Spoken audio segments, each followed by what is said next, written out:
ನಮಸ್ಕಾರ ವಿದ್ಯಾರ್ಥಿಗಳೇ, 4th semester ಬಿಕಾಮ್ನ income tax 2 ಈ ಸಬ್ಜೆಕ್ಟ್ನ ವಿಡಿಯೋ ಸೆಷನ್ 6 ನೋಡ್ತಾ ಇದ್ದೀರಾ. In this video session I am going to teach you on computation of capital gain. So let us proceed.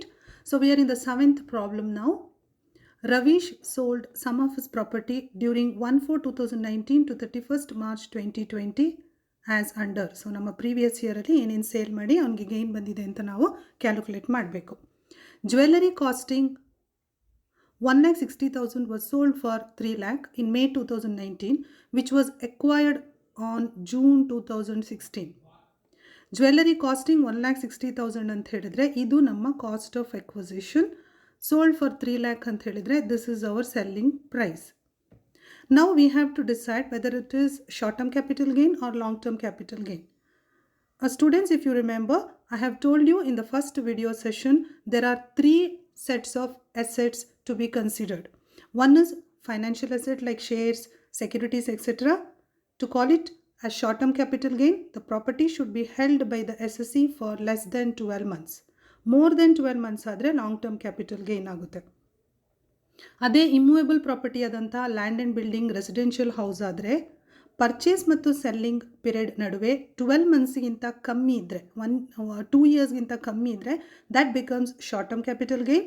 2 ಇಯರ್ಸ್ಗಿಂತ ಜಾಸ್ತಿ period the ಪ್ರಾಪರ್ಟಿಯನ್ನು SSE ತನ್ನ ಹೋಲ್ಡಲ್ಲಿ ಇಟ್ಕೊಂಡಿದ್ರೆ that becomes long term capital gain. And third set is any other asset. So jewellery any other asset ಕೆಳಗಡೆ ಬರುತ್ತೆ.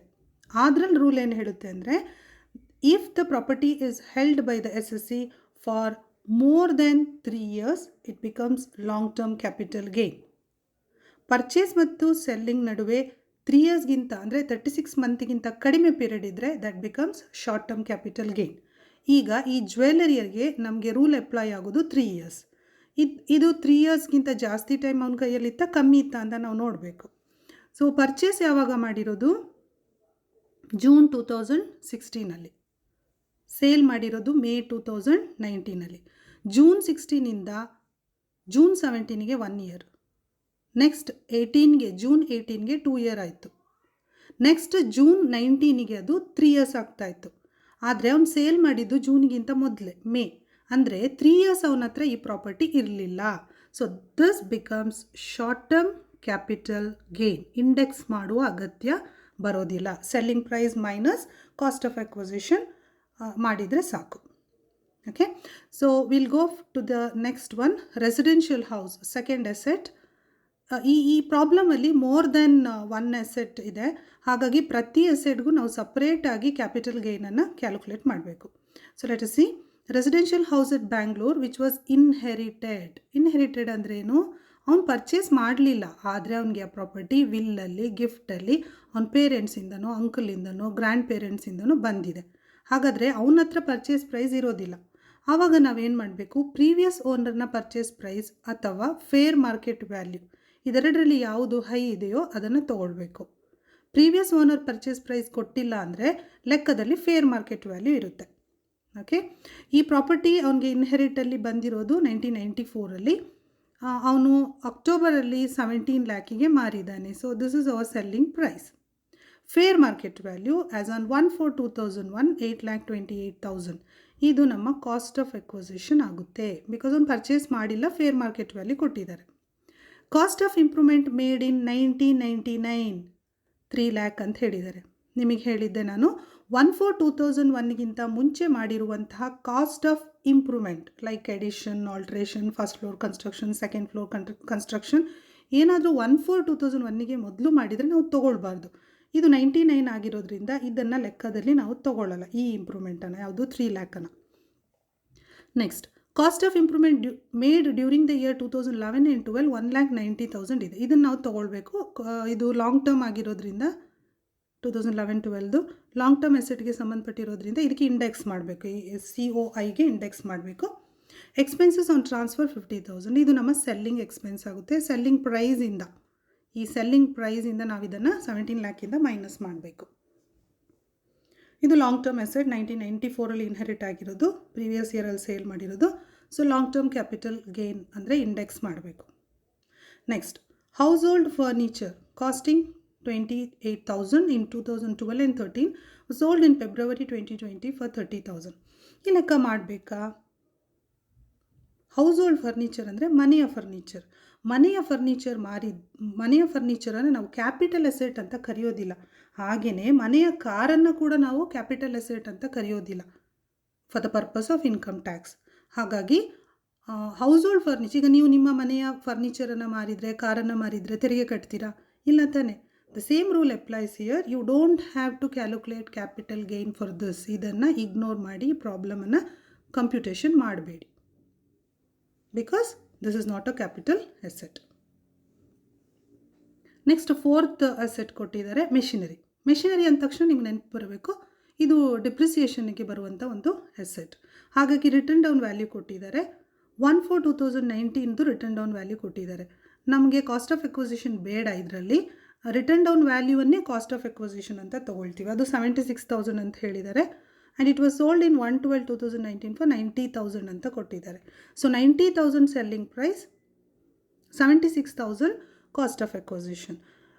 ಇದನ್ನು ನಾವು ಮೈನಸ್ ಮಾಡ್ಕೋಬೇಕು. ಕಾಸ್ಟ್ ಆಫ್ ಎಕ್ವಿಸಿಷನ್ ಅಂದರೆ ರಿಟರ್ನ್ ಡೌನ್ ವ್ಯಾಲ್ಯೂವನ್ನು ಮೈನಸ್ ಮಾಡಬೇಕು. ನಮಗೆ ಪ್ರಾಬ್ಲಮಲ್ಲಿ cost of acquisition, for example 2015 ಆ ಎಸೆಟ್ ವ್ಯಾಲ್ಯೂ 1 lakh ಇತ್ತು ಅಂತ ಕಾಸ್ಟ್ ಆಫ್ ಎಕ್ವಿಸಿಷನ್ ಕೊಡ್ತಾರೆ. ಒಂದೊಂದು ಸರಿ ಕಾಸ್ಟ್ ಆಫ್ ಎಕ್ವಿಸಿಷನ್ ಕೊಡ್ತಾರೆ. ಪ್ರೀವಿಯಸ್ ಇಯರ್ ಸ್ಟಾರ್ಟಿಂಗ್ ಇಲ್ಲಿ ನೋಡಿ 1/4/2019 ರಿಟರ್ನ್ ಡೌನ್ ವ್ಯಾಲ್ಯೂನು ಕೊಡ್ತಾರೆ.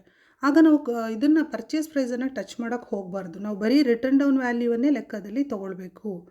ಎಲ್ಲ ಎಸೆಟಿಗೆ ನಾವು ಕಾಸ್ಟ್ ಆಫ್ ಎಕ್ವಿಸಿಷನ್ ತೊಗೊಳ್ತಾ ಇದ್ವಿ, ಆದರೆ ಮಿಷನರಿ ಬಂದಾಗ ರಿಟರ್ನ್ ಡೌನ್ ವ್ಯಾಲ್ಯೂ ಮಾತ್ರ ತೊಗೋಬೇಕು. ಪ್ರಾಬ್ಲಮಲ್ಲಿ ಪರ್ಚೇಸ್ ಪ್ರೈಸ್ ಇದ್ದರೂ ಕೂಡ ಅದನ್ನು ಕನ್ಸಿಡರ್ ಮಾಡಬಾರ್ದು.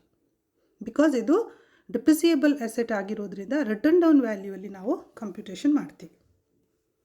Fifth one, self cultivated land, immovable property 24 months ಲೆಕ್ಕ was compulsorily acquired under the law by the government for 9 lakh ಅಂತ ಹೇಳಿದ್ದಾರೆ. ಯಾವಾಗ? ಪ್ರೀವಿಯಸ್ ಇಯರಲ್ಲಿ. ಕಂಪಲ್ಸರಿಲಿ ಎಕ್ವೈರ್ಡ್ ಅಂತ ಹೇಳಿದರೆ ಸರ್ಕಾರ ಈ ಆಸ್ತಿಯನ್ನು ಯಾವುದೋ ಕಾರಣಕ್ಕೆ ಅವನಿಂದ ತೊಗೊಂಡಿದ್ದಾರೆ, ಕಂಪಲ್ಸರಿಯಾಗಿ ತೊಗೊಂಡಿದ್ದಾರೆ. ಮೋಸ್ಟ್ಲಿ ರಸ್ತೆ ಅಗಲೀಕರಣ, ಕೈಗಾರಿಕೆ ಪ್ರದೇಶದ ಬೆಳವಣಿಗೆ, ಏನಕ್ಕೋ ಅವನ ಅಸೆಟನ್ನು ತೊಗೊಂಡಿದ್ದಾರೆ. ತೊಗೊಂಡು 9 lakhs ಕೊಟ್ಟಿದ್ದಾರೆ, ಪರಿಹಾರ ಕೊಟ್ಟಿದ್ದಾರೆ. ಇದು ಸೆಲ್ಲಿಂಗ್ ಪ್ರೈಸ್ ಥರನೇ. ಸೊ ಇದನ್ನು ನಾವು ಸೆಲ್ಲಿಂಗ್ ಪ್ರೈಸ್ ಅಂತಲೇ ಕರಿತೀವಿ.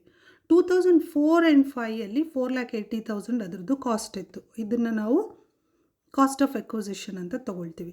2004 and 5 2020ಗೆ ಮೋರ್ ದೆನ್ 2 years ಆಗಿದೆ. ಹಾಗಾಗಿ ಇದು ಲಾಂಗ್ ಟರ್ಮ್ ಕ್ಯಾಪಿಟಲ್ ಗೈನಲ್ಲಿ ಬರುತ್ತೆ. We have to do the indexing.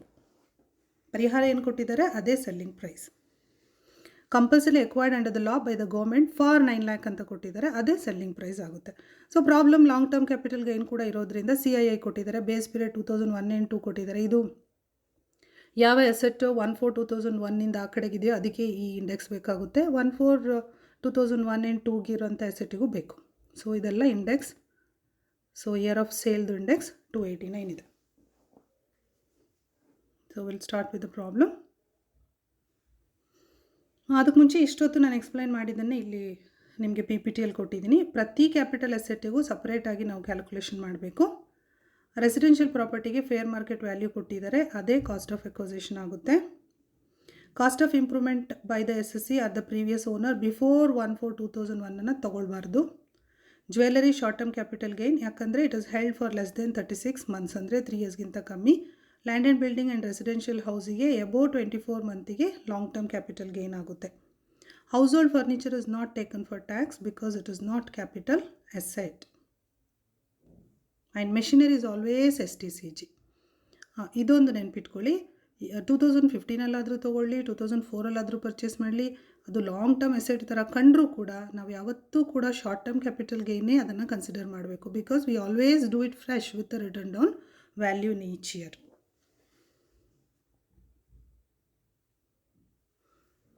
ಇವಾಗ ಪ್ರಾಬ್ಲಮ್ ನೋಡೋಣ. ಸೇಲ್ ಕನ್ಸಿಡರೇಷನ್ ಫಸ್ಟ್ ಇಲ್ಲಿ ಸೀರಿಯಲ್ ನಂಬರಲ್ಲಿ ಒಂದೊಂದೇ ಐಟಮನ್ನು ಸಪ್ರೇಟಾಗಿ ಹಾಕೋಬೇಕು. First one is jewellery. ಇದು ಶಾರ್ಟ್ ಟರ್ಮ್ ಕ್ಯಾಪಿಟಲ್ ಗೈನ್ ಅಂತ ಮೆನ್ಷನ್ ಮಾಡ್ಕೊಳ್ಳಿ. 3 lakhಗೆ ಸೇಲ್ ಮಾಡಿದ್ದು. ಸೆಲ್ಲಿಂಗ್ ಎಕ್ಸ್ಪೆನ್ಸ್ ಈ ಲೆಕ್ಕದಲ್ಲಿ ಇರಲಿಲ್ಲ.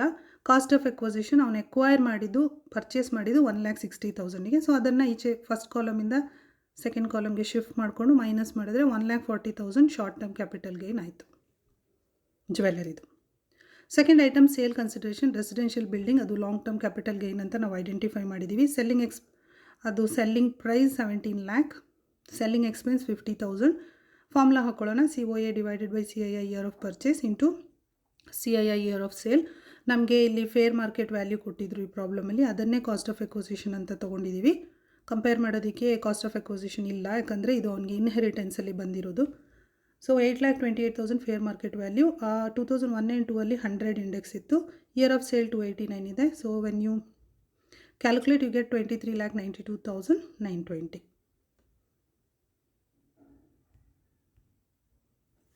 ಇಲ್ಲಿ ನಾವು ಕಾಸ್ಟ್ ಆಫ್ ಇಂಪ್ರೂವ್ಮೆಂಟದು ನಿಮಗೆ ನೆನಪಿದೆ. ಕಾಸ್ಟ್ ಆಫ್ ಇಂಪ್ರೂವ್ಮೆಂಟನ್ನು ನಾವು ತೊಗೊಳ್ಳುವಾಗ ಫಸ್ಟ್ ಕಾಸ್ಟ್ ಆಫ್ ಇಂಪ್ರೂವ್ಮೆಂಟ್ 1999 ಬಿಟ್ಬಿಡಬೇಕು ಅಂತ ಹೇಳಿದ್ದೀನಿ. ಸೊ ಅದನ್ನು ನಾವು ಕ್ಯಾಲ್ಕುಲೇಷನಲ್ಲಿ ತೊಗೊಳ್ತಾ ಇಲ್ಲ. ಸೆಕೆಂಡ್ ಒನ್ ಇದೆಲ್ಲ ಕಾಸ್ಟ್ ಆಫ್ ಇಂಪ್ರೂವ್ಮೆಂಟ್ ಯಾವುದು ಅವನು ಮಾಡಿದ್ದ 2011 and 12 ಅದನ್ನು ನಾವು ತೊಗೊಳ್ತಾ ಇದ್ದೀವಿ. 1,90,000ಗೆ ಕಾಸ್ಟ್ ಆಫ್ ಇಂಪ್ರೂವ್ಮೆಂಟ್ ಮಾಡಿದ್ದು. 2011 and 12 ಇಂಡೆಕ್ಸ್ 184 ಇತ್ತು. Year of improvement year of ಸೇಲ್ದು 289 ಇಂಡೆಕ್ಸ್, ಅದನ್ನು ಹಾಕ್ಕೊಂಡ್ರೆ 2,98,424 ಬರುತ್ತೆ. ಸೊ ಇದು 3 ಐಟಮ್ ಇದೆಲ್ಲ. 50,000 selling expense, cost of acquisition 23,92,000 and cost of improvement index ಮಾಡಿರೋದು 2,98,424 ಅನ್ನು ಟೋಟಲ್ ಮಾಡಿದ್ರೆ ಮೈನಸ್ ಫಿಗರ್ ಮಾಡೋದಕ್ಕೆ ನಮಗೆ 27,41,344 ಬರುತ್ತೆ. ಅದನ್ನು ನಾವು ಸೆಲ್ಲಿಂಗ್ ಪ್ರೈಸ್ 17 ಲ್ಯಾಕಿಂದ ಮೈನಸ್ ಮಾಡ್ತೀವಿ. 17 ಲ್ಯಾಕಿಂದ 27,41,344 ಮೈನಸ್ ಮಾಡಿದ್ರೆ ಲಾಸ್ ಬರುತ್ತೆ. ಬಿಕಾಸ್ ಸೇಲ್ ಮಾಡಿರೋದು ಕಮ್ಮಿಗೆ, cost of acquisition, cost of ಇಂಪ್ರೂವ್ಮೆಂಟೇ ಜಾಸ್ತಿ ಇದೆ. ಹಾಗಾಗಿ ಇದು ಲಾಸ್ ಇದೆ. ಲಾಸನ್ನು ಬರಿಬೋದಲ್ವಾ. So will write it as loss only. So long term capital loss ಅಂತಲೇ ಅದನ್ನು ತೋರಿಸ್ಬೇಕು. ಗೈನ್ ಆದರೂ ಇರ್ಬೋದು, ಲಾಸ್ ಆದಿರ್ಬೋದು. ಫಸ್ಟ್ ಟೈಮ್ ನಿಮಗೆ ಈಗ ಪ್ರಾಬ್ಲಮಲ್ಲಿ ಲಾಸ್ ಕಾಣಿಸ್ತಾ ಇದೆ. ನಾವಿಲ್ಲಿ move on to the machinery. ಇದು always short term capital gain ಅಂತಲೇ ಲೆಕ್ಕ ಮಾಡಬೇಕು. ನಮಗೆ ಸೇಲ್ ಕನ್ಸಿಡರೇಷನ್ ಕೊಟ್ಟಿದ್ದಾರೆ. 90,000ಗೆ ಅದನ್ನು ಮಾರಿದ್ದಾನೆ ಅಂತ. 1/4/2019ಗೆ ಅದರ ರಿಟರ್ನ್ ಡೌನ್ ವ್ಯಾಲ್ಯೂ ಕೊಟ್ಟಿದ್ದಾರೆ. ಅದೇ ನಮ್ಮ ಕಾಸ್ಟ್ ಆಫ್ ಎಕ್ವಿಸಿಷನ್ 76,000. ಇಲ್ಲಿ ಸೆಲ್ಲಿಂಗ್ ಎಕ್ಸ್ಪೆನ್ಸ್ ಏನೂ ಇರಲಿಲ್ಲ. ಸೊ 90,000ಇಂದ ರಿಟರ್ನ್ ಡೌನ್ ವ್ಯಾಲ್ಯೂ 76,000ಅನ್ನು ಮೈನಸ್ ಮಾಡಿದಾಗ ಶಾರ್ಟ್ ಟರ್ಮ್ ಕ್ಯಾಪಿಟಲ್ ಗೈನ್ 14,000 ಬಂತು. ಇದು ಗೈನ್ ಬಿಕಾಸ್ ಅವ್ನು ಮಾರಿರೋದು ಜಾಸ್ತಿಗೆ, cost of written down value ಕಮ್ಮಿ ಇದೆ. ಈಗ 4ನೇ ಐಟಮ್ ನೋಡೋಣ. Self cultivated land. ಇದು long term capital gain 2004 and 5 ಆಗಿತ್ತು. ಸೇಲ್ ಮಾಡಿರೋದು 9 ಲ್ಯಾಕಿಗೆ, ಅಂದರೆ ಗೌರ್ಮೆಂಟ್ ಕಂಪಲ್ಸರಿ ಅಕ್ವೈರ್ ಮಾಡಿ 9 ಲ್ಯಾಕ್ ಕೊಟ್ಟಿರೋದು ಸೆಲ್ಲಿಂಗ್ ಪ್ರೈಸ್. ಸೆಲ್ಲಿಂಗ್ ಎಕ್ಸ್ಪೆನ್ಸ್ ಇರಲಿಲ್ಲ. ಇದು ಲಾಂಗ್ ಟರ್ಮ್ ಆಗಿರೋದ್ರಿಂದ ಇಂಡೆಕ್ಸ್ ಮಾಡ್ತಾ ಇದ್ದೀವಿ. COA divided by CII year of purchase into CII year of sales. Index cost of ಎಕ್ವಿಸಿಷನ್ಗೆ ನಮಗೆ ಕಾಸ್ಟ್ ಆಫ್ ಎಕ್ವಿಸಿಷನ್ 2004 and 5 4,80,000. ಆವಾಗದು ಇಂಡೆಕ್ಸ್ 113 ಲೆಕ್ಕದಲ್ಲಿದೆ. ಆಮೇಲೆ ಇಯರ್ ಆಫ್ ಸೇಲ್ದು ಇಂಡೆಕ್ಸ್ 289. ಸೊ ಇದನ್ನು ಹಾಕ್ಕೊಂಡ್ರೆ 12,27,610 ಬರುತ್ತೆ. ಅದನ್ನೇ ನೆಕ್ಸ್ಟ್ ಕಾಲಮ್ಗೆ ಶಿಫ್ಟ್ ಮಾಡ್ಕೊಂಡು ಮೈನಸ್ ಮಾಡಿದ್ದೀವಿ. 9 ಲ್ಯಾಕಿಂದ 12,27,610 ಎಕ್ಸ್ಪೆನ್ಸ್ ಮೈನಸ್ ಮಾಡಿದಾಗ ನಮಗೆ ಗೇನ್ ಬರ್ತಾ ಇಲ್ಲ ಅಲ್ವಾ, ಲಾಸ್ ಬರ್ತಾ ಇದೆ. 3,27,610.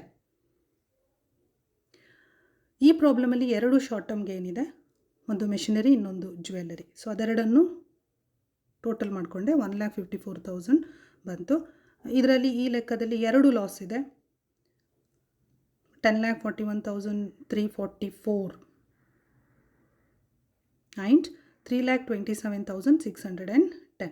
ಸೊ ನಮಗಿಲ್ಲಿ 2 ಲಾಸ್ ಇದೆ. ಅದನ್ನು 2 ಲಾಸನ್ನು ತೊಗೊಂಡ್ರೆ ಟೋಟಲ್ ಲಾಸ್ ನಮಗೆ ಬರೋದು 13,68,954. ಸೊ ಇದು ಲಾಸ್. ಒಂದು ಪ್ರಾಫಿಟ್, ಇನ್ನೊಂದು ಲಾಸ್ ಲಾಂಗ್ ಟರ್ಮ್ ಆಗಿದ್ದರೆ ಪ್ರಾಫಿಟಿಂದ ಲಾಸನ್ನು ಮೈನಸ್ ಮಾಡಿ ಬಾಕಿ ಇರೋದನ್ನು ಗೇನ್ ಅಂತ ಬರಿಬೋದಿತ್ತು. ಬಟ್ ಈ ಪ್ರಾಬ್ಲಮಲ್ಲಿ 2 ಲಾಸೇ ಆಗಿರೋದ್ರಿಂದ 2 ಲಾಸನ್ನು ನಾವು ಟೋಟಲ್ ಮಾಡಿಕೊಂಡು 13,68,954 ಟೋಟಲ್ ಲಾಸ್ ತೋರಿಸ್ತಾ ಇದ್ದೀವಿ. We are writing it separately. Taxable short term gain separate and total long term capital loss, 2 ಪ್ರಾಪರ್ಟಿಯಲ್ಲೂ ಲಾಸ್ ಆಗಿದೆ, ಅದನ್ನು ನಾವು ಹಾಕ್ಕೊಳ್ತೀವಿ. ಈ ಪ್ರಾಬ್ಲಮಲ್ಲಿ ಇನ್ನೊಂದು ನೀವು ಗಮನಿಸಬೇಕು. ಯಾವಾಗೆಲ್ಲ ಲಾಸ್ ಬಂತು ಆವಾಗ ಸೆಕ್ಷನ್ 54 ಡಿಡಕ್ಷನ್ ನಾವು ಬರೀಲಿಲ್ಲ. ಸೆಕ್ಷನ್ 54 ಡಿಡಕ್ಷನ್ ಕೊಡೋದು ಯಾವಾಗ, ಗೇನ್ ಬಂದರೆ. ಈ ಪ್ರಾಬ್ಲಮಲ್ಲಿ ಲಾಸ್ ಬಂದಿರೋದ್ರಿಂದ ನಾವು ಸೆಕ್ಷನ್ 54 ಬರ್ದಿಲ್ಲ. ಒಂದು ಕ್ವಶನಲ್ಲಿ ಇರಲೂ ಇಲ್ಲ section 54 related information. By chance ಇದ್ದರೂ ಕೂಡ ಅವನು ಈ ಕ್ಯಾಪಿಟಲ್ ಗೇನನ್ನು ಯೂಸ್ ಮಾಡ್ಕೊಳ್ಳೋಕ್ಕಾಗೋದಿಲ್ಲ, ಬಿಕಾಸ್ ಅಲ್ಲಿ ಗೇನ್ ಇಲ್ಲ, ಲಾಸ್ ಇದೆ. ಸೊ ಹಾಗಾಗಿ ಸೆಕ್ಷನ್ 54 ಬರೆಯೋ ಅಗತ್ಯ ಬರೋದಿಲ್ಲ. ಇದ್ರೂ ಬರೆಯೋದು ಬೇಡ, ಇದರಲ್ಲಿ ಹೇಗೂ ಇರಲಿಲ್ಲ. So that is related to this problem. So any doubts, if you have, you can get the clarification. You can drop your doubts in the comment box also, or you can contact me directly. So as such revision, ಈ ವಿಡಿಯೋದಲ್ಲಿ ಏನೇನು problem ಹೇಳ್ಕೊಟ್ಟಿದ್ದೀನಿ, ಒಂದು problem ಹೇಳ್ಕೊಟ್ಟಿದ್ದೀನಿ with many number of assets. ಅದನ್ನು ನೀವು solve ಮಾಡಿ number change ಮಾಡ್ಕೊಳ್ಳಿ, ಇಯರ್ ಚೇಂಜ್ ಮಾಡ್ಕೊಳ್ಳಿ. ಇಂಡೆಕ್ಸನ್ನು ನಿಮಗೆ ಆಲ್ರೆಡಿ ಕೊಟ್ಟಿರೋ ಚಾರ್ಟಲ್ಲಿ ಏನಿದೆ ಅಥವಾ ಇಂಟರ್ನೆಟ್ಟಲ್ಲೂ ಸಿಗುತ್ತೆ ನಿಮಗೆ, ಗೂಗಲಲ್ಲಿ ಸರ್ಚ್ ಮಾಡಿದ್ರೆ CII ಇಂಡೆಕ್ಸ್, ಅದನ್ನು ಹಾಕ್ಕೊಂಡು ನೀವೇ ಒಂದು ಪ್ರಾಬ್ಲಮನ್ನು ಕ್ರಿಯೇಟ್ ಮಾಡಿಕೊಂಡು ಸಾಲ್ವ್ ಮಾಡಿ ನೋಡಿ.